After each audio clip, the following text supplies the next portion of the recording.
At that point, you're done. No. What?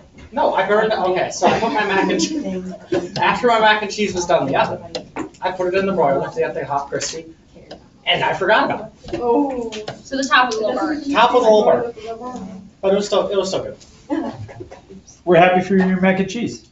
I am not. No one else ate it, and I'm kind of disappointed. You could have brought some. I did. It's cold, and it's really hard to There's a reheat microwave mac over and there. cheese. Well, because then the mac and cheese just becomes like soggy. I did sirloin steak on Friday night. We went hiking at Whitewater State Park. I took the kids out for a picnic there, and then we hiked for about 3 miles. Came home, and we had sirloin steak, and I made some giant twice baked potatoes. And I made. Anybody ever watched Fixer Upper with Joanna Gaines? Yeah. I think I have. So she has a recipe. She's got a cooking show too. So I looked up a recipe for buttermilk biscuits. I made those. Those are pretty good. So. All right, today we are going to take this function f of x, and we learned that it's not too difficult to find the area bounded underneath the function from a to b. We just use the definite integral, right? So the question is, what if we have that function, but what we do with that function is we rotate it 360 degrees around the x-axis. If I take this shape right here, and I'll do my best to draw it, and I rotate it around, rotate this part around, the whole thing around, and I'll try to draw in red maybe what it would. Can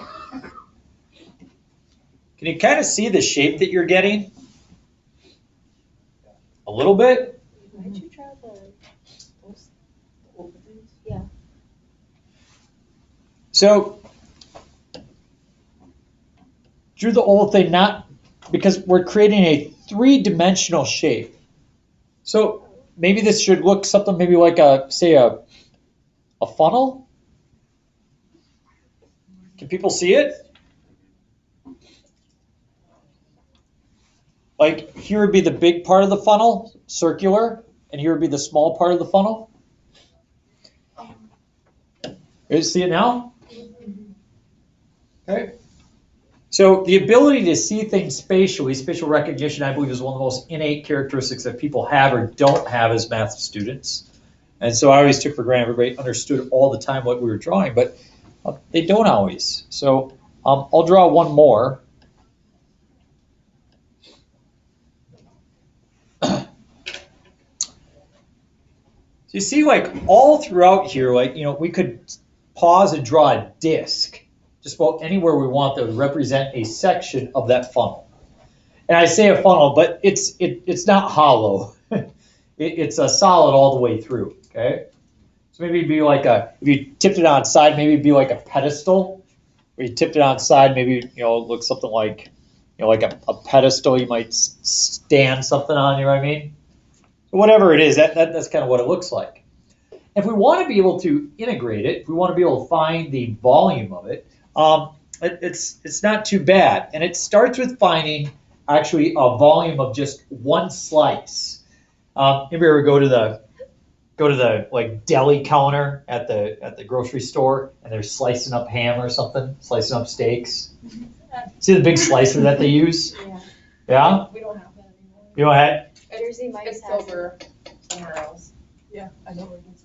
Oh yeah, I went to Jersey Mike's on Friday night. I saw him. He was slicing up cheese. I think they were using at that time. Everybody's hungry now. You came from lunch. Jersey Mike's was better than your lunch. Yeah. For Maybe? sure. Yeah, for sure. Okay. So people see as I slice this, I'm just gonna get kind of the same shape. The slices are gonna get bigger as I head that way, right? But I'm still gonna get the same shape. I mean, they're all gonna be these circles, right? And if we take, say, this circle in the middle, this one right here, this purple one, the first thing I want to decide is what is the width of that slice? Does it have width of dx or does it have width of dy? Dx. It has horizontal width. You see that? So dx is the width. And now what I'd like to do is, so that's the width. If I can multiply that by the area, that would give me the volume.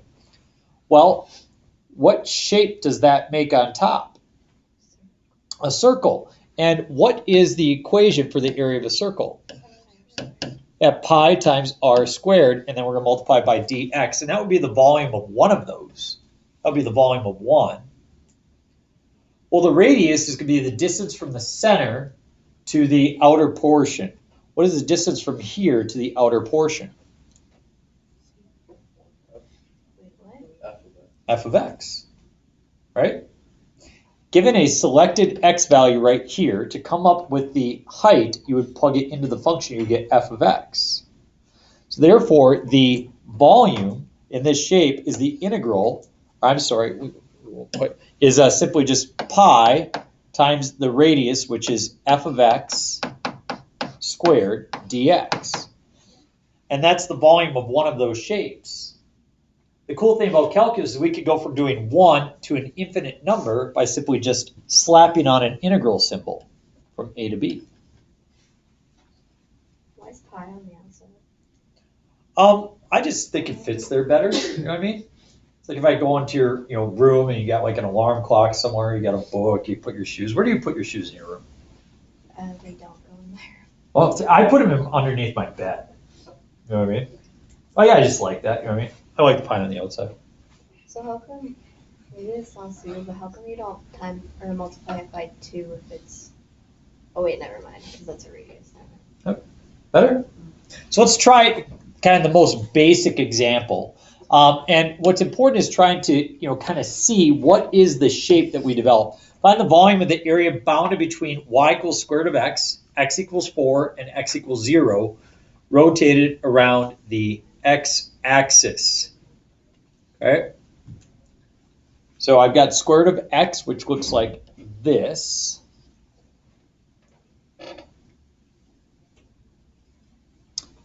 And I'm going to bound it by x equals 4. What shape does x equals 4 make? Vertical line, right? And this problem really should say, and not x equals 0, but y equals 0.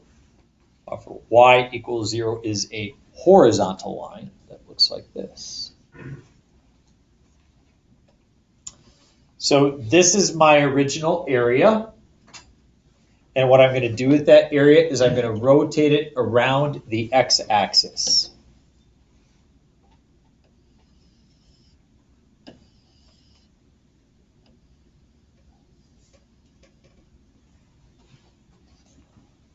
I'll draw kind of a couple of those slices so that we can hopefully see them better and better.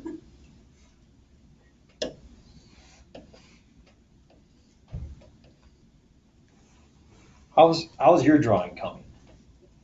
Looks like ham. Okay, good. That was the next question, is what does it look like? A ham. Everybody good with a ham? Yeah. Yeah, it's kind of the idea.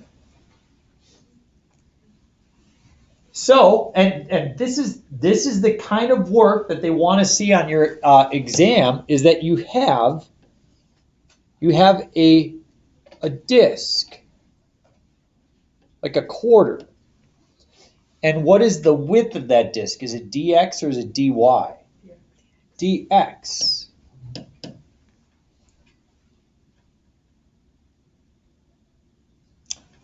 And the center of that disc is y is equal to 0.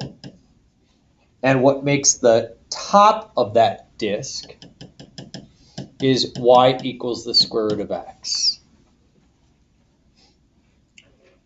And so we see that we want to do pi r squared dx is going to be the volume of one of those shapes. The radius is the distance from the center to the top. So what's the distance from the center to the top? Just the square root of x. So we have pi times the square root of x quantity squared dx. And that would be the volume of one of those. We would like to do an infinite number, so we just slap on the integral. What are our bounds of integration? 0 to 4. So this becomes a very, very simple problem. We have pi times the integral from 0 to 4 of the square root of x squared is just going to give me x dx. And the antiderivative of x is x squared over 2 times pi, evaluated at 4 and at 0. Quite nice. If we plug in 0, we get 0. But if we plug in 4, we get 16 over 2 is 8. This is 8 pi. That's the exact volume. Not too bad? Could you also do this if you took like the average height of the function, which we know how to do, over the integral, or from the bounds, and then just, you could make that into a cylinder then? Or does that not work for everything? Because that's the way I would thought to do that. It doesn't work for everything. It might work for a few. For example, if you had instead of the kind of the ham shape, if you had a cone, Yeah. that would work for a cone. But as the square root of x changes at different rates over the course of that time, it won't work to simply do the average. I don't believe so, unless. Well, I thought we could take the average just by taking like 1/4 times the integral of like the square root of x, if you do the average like that. If you do that, I'll compute it. I'll see if it works out. That's a good thought. Okay, let's flip it over. Find the volume, the area between y equals x squared plus 1 and x equals 0 and x equals 2, rotated around the x-axis. You try to draw the area first. Draw the area first that we're trying to work with. What does the area look like?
Okay, that's what I'm looking at, is I'd like to see that section drawn. We're going to rotate that around the x-axis. Wow.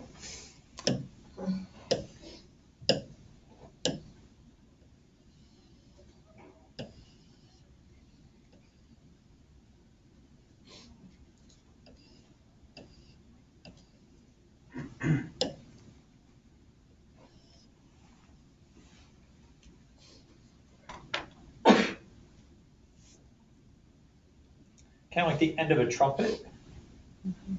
What do you play, Aiden? Trumpet? Kind of like the end of a trumpet? Yep. Except a trumpet is hollow in the middle, right? Yeah. And this is not. This is a solid figure, okay? Okay. We take that slice.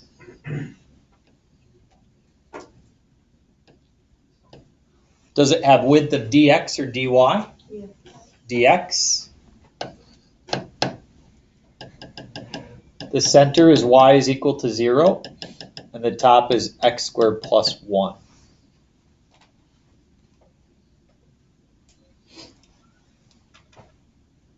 So we have pi times the radius squared times dx. That will be the volume of one of those little discs. Kind of like a silver dollar or something that we're trying to find the volume of. Just has very, very small thickness. The radius is the distance from the top to the bottom, which is x squared plus 1 quantity squared will be the, when we square it, but x squared plus 1 is our radius. And we go from a single disk to an infinite number by simply slapping on the integral. We're going to integrate from 0 to 2. So again, having the proper setup, you notice we did area between two curves last week. Now you have volume using disks. You're going to have other methods that you're going to use coming on up here in the next few days. And so you have to determine the method yourself for the most part. And so I'll be grading you based off your method and your setup, but then you should be able to see this through as well. So we have pi times the integral from 0 to 2. What do I get if I square that out? X to the fourth, 2x squared plus 1.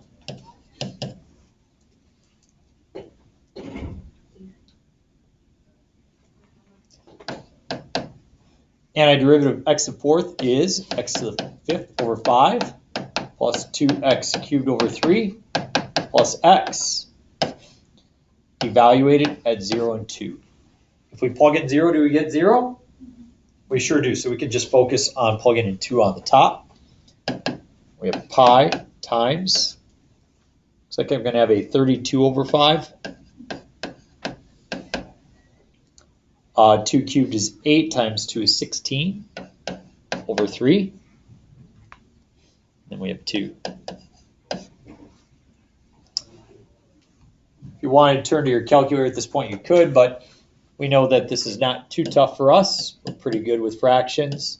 Multiply the top and bottom by 3, I get 96 over 15.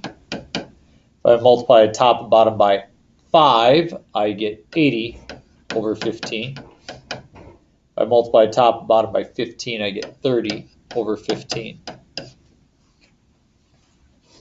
So 96 and 80 makes 176 plus 30 is 206. 206 pi over 15.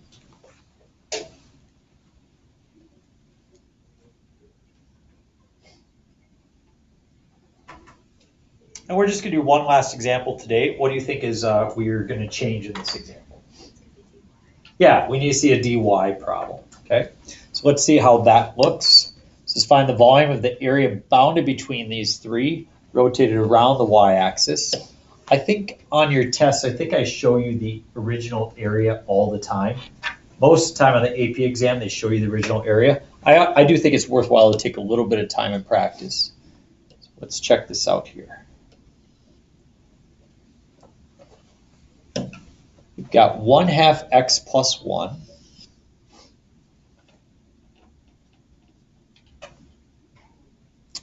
So that is a line that passes through 1 and has a slope of 1/2.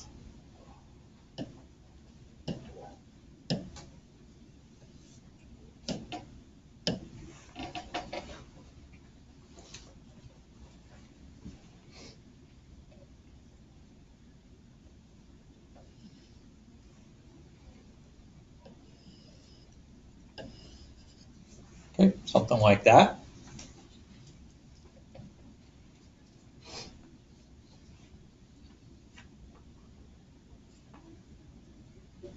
We're also going to bound it by y is equal to 3.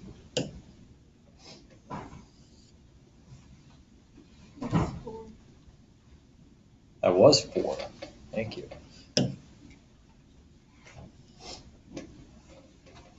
And we're going to bound it by x is equal to 0. So at first when we drew the shape, you may have thought that the area was going to be below the line, but the area is actually above the line, isn't it? So the region that we're looking at is right there.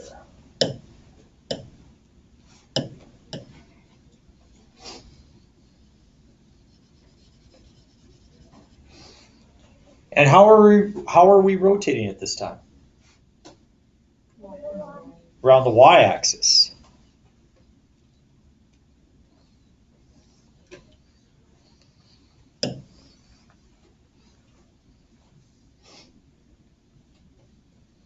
I wanted more space to write. I can't. Move to left. Doesn't look like I can really. says down or right. That's all I've got. It doesn't extend back to the left. Bummer. Oh well. We'll just make do. You guys can understand my drawing. Sorry, I kind of messed that up. So I'll go that way.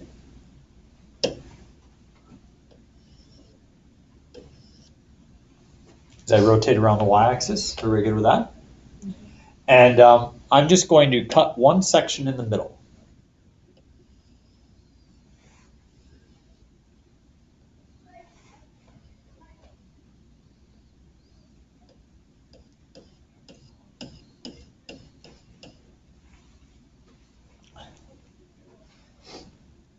Notice if I were to slice it horizontally as opposed to vertically, I get all these circular shapes that pop on out. And as you look at that, does that have vertical thickness or does it have horizontal thickness? It's vertical thickness. So we say that that thickness right there is dy.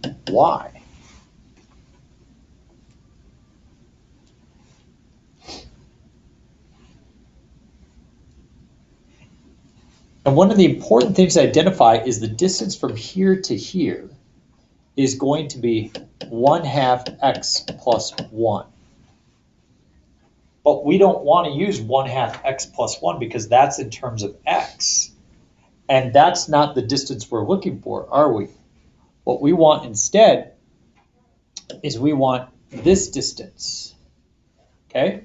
So we're going to have to turn this into, instead of y equals, we're going to have to turn into x equals. So we subtract the 1, and we get y minus 1 is equal to 1/2 x. I get rid of the 1/2 by multiplying by 2. I get 2y minus 2 is equal to x. So this distance here is 2y minus 2. And if you ever need to convince yourself, go ahead and plug in a point and see what you come up with. For example, we know it goes through the coordinate 0 for x and 1 for y. So if you plug in 1, do you get 0? And the answer is yes, you do. You can plug in all sorts of points. So we set up our pi times r squared dy. Notice that our radius is now in terms of y.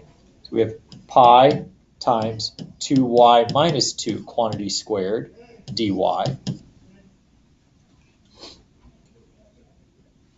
And I go ahead and I just put an integral on. Talk with the person next to you. See if you can decide what you think your bounds of integration are. Go, talk.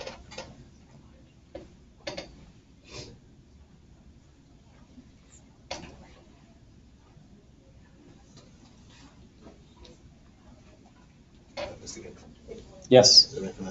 Yes.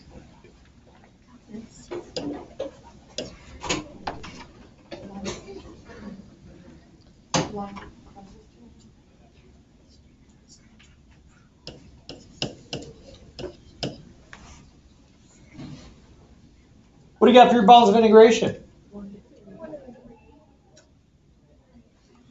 Doesn't it go from 0 to 4? Yeah.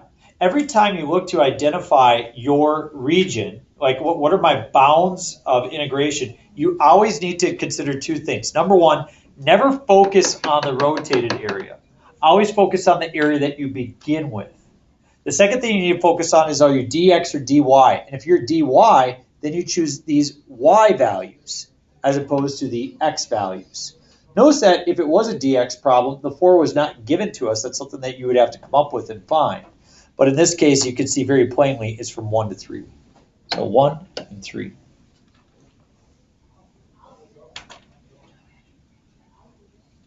And now we just finish it off. I have pi times the integral from 1 to 3. I'm going to square that out. I get a 4y squared. What do you get in the middle? 8y plus 4 dy. Pi times 4y cubed over 3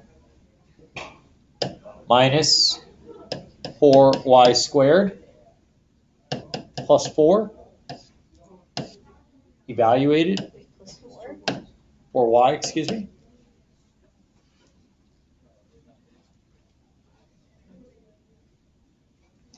I plug in 3. Pi times, what is 3 cubed? Divide by 3? Times 4? 36. Minus 3 squared is times 4? 36. And then 3 times 4 is 12. Didn't that work out kind of nice, huh? 36 minus 36. I subtract, now I plug in the 1, I get 4/3 minus 4 plus 4. Wow, lots of fortunate stuff going on here. We see that the 36's cancel and the 4 and negative 4 cancel. And so I get 12 minus 4/3. Or in other words, 36/3 minus 4/3, which is 32/3 or 32 pi over 3.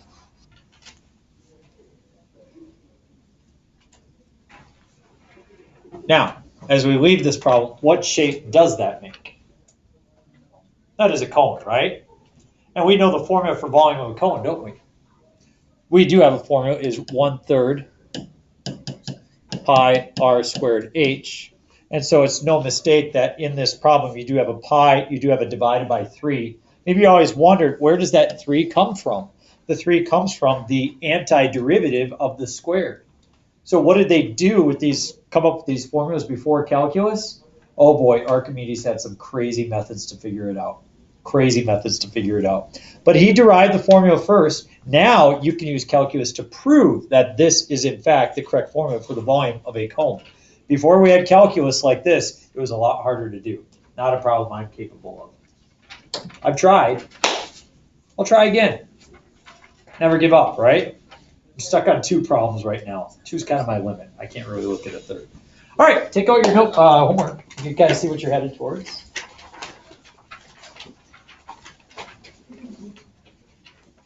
So as you see on the right-hand side, I've tried to kind of shade the region that you're looking at. And so it says the area bounded by y equals 0, x equals 0, y equals 2, and x equals 3 revolved around the x-axis. If you flip it over to the next page, notice that problem number 3 is identical, isn't it? It's just instead of rotating over the x-axis, you're rotating over the y-axis. So I know that the actual calculus is not too challenging there in order to take an antiderivative and whatnot, but the point of those exercises are for you to understand visually what's happening and what shape you're generating. Same thing with problem number 4. Problem number 4, or 2, you're going to rotate around the x-axis. Then you have the same region for number 4, you rotate around the y-axis. And then 5, 6, 7, 8 are different. Looks like a lot of work, but the fact is it's just 8 problems. I'm just giving you a lot of space to be able to work. Okay, that's it. I bet you could probably knock out 2 right now. Mr. Lewis, Easy. read you Oh, you're leaving again. Isn't that nice? to reading twice. All right. Look at that. So 1 spring break isn't enough, huh? Nope. I hear you. I get basically 3.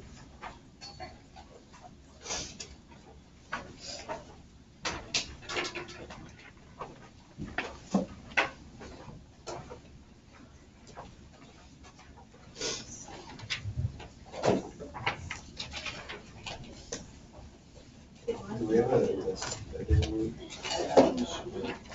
Nope.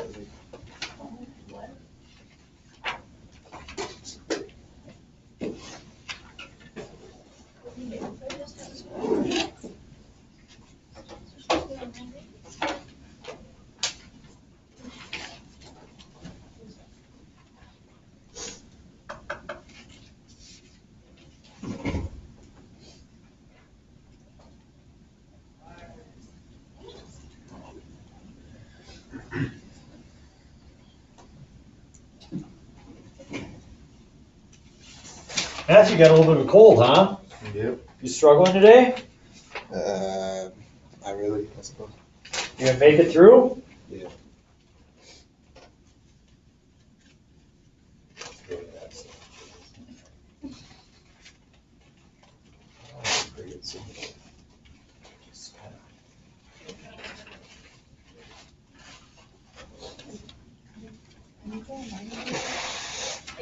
You're welcome. Enjoy it.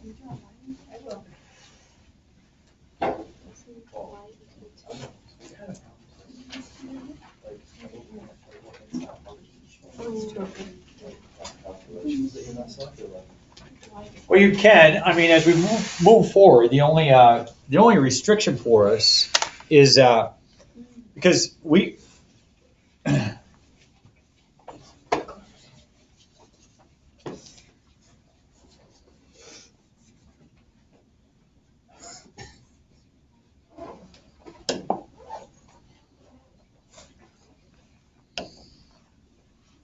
So suppose we didn't have a function and we were given just data points. Do you know what I mean? Yeah. You could take any data points and you can, write a polynomial that, I mean, there's, a study in mathematics, you take any type of set of points and always write it as a function. Once we have that in calculus 2, now you can write anything as a function. So now you can come up with, the whole pi, f of x, quantity squared, dx. All of a sudden now anything is possible to be able to do. And then you could just run it through a computer system to be able to calculate that. The more challenging piece really comes up with, so you're going to see, you'll see some of the problems we get to when we get to the AP exam, how they change them a little bit. It's all about being able to visualize and represent it. And without a doubt, I have to say that this whole integration piece and techniques in the physics classes, the calculus-based physics classes, I would say both, well, physical chemistry. So is this thing just a cylinder?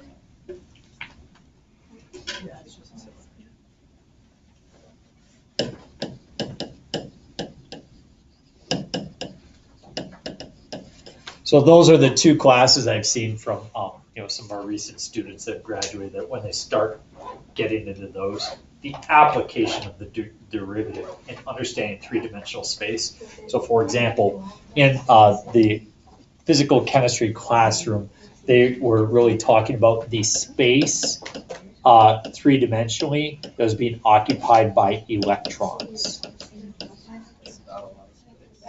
You know what I mean? Or you mean like those field shapes? Yeah, so they're orbiting and moving back and forth, Yeah. and so they were using multiple. So so we're doing two-dimensional. When you move to three-dimensional, you have to move to a multiple integral. You have multiple integral situations where you're integrating dx and dy, or, my daughter in Calc 3 this year was dx, dy, dz. So all of a sudden, the space in which you're working changes ridiculously. And trying to visualize that is hard. So right now, things are pretty straight on for us. Like, okay, we're visualizing two-dimensional, and then we're rotating it 3. Yeah. But there are ways of working around it to not always have, to write multiple functions, one in terms of x and y, and it's either related together, and then do multiple integrals. So there's all sorts of pieces as they move forward. But I would say physical chemistry and calc-based physics, those are your highest kind of users of the integral moving forward, where you see an application. So. How do you write it? Like, because I was thinking about that, like, it's easy when you have a function, you can find whatever points you need, but like, when you're measuring stuff, you just get points. How would you go about like writing a function for something, especially when you know your measurements might not be right? Like, how would you start figuring out what that polynomial is? Yeah, so you have to decide, number one, what's your tolerance for error, you know what I mean? You also have to decide the type of behavior. So for example, I would say in most applications in the real world, where a lot of things that are being used are simply just, exponential, right? Or logarithmic. So if you have a condition where you're talking about, bacteria multiplying, Yeah. then you don't even necessarily think about the points that you've gathered so much as we know it's exponential, so we're going to use an exponential model. Then you just give it the points and it builds it into an exponential one. Because the fact is that, you could say, well, that's also similar to, say, like a cubic that's on its way up. Yeah. Well, you're saying that it's exponential. So first you classify it, and then you go from there. But it, so it all revolves around the context of your problem. So if I accidentally drink, I Oh. forgot that this was due in That's 7 fine. days. Yep, you're good. You've got it. Do you have an answer for this? I do. It's lost a little bit.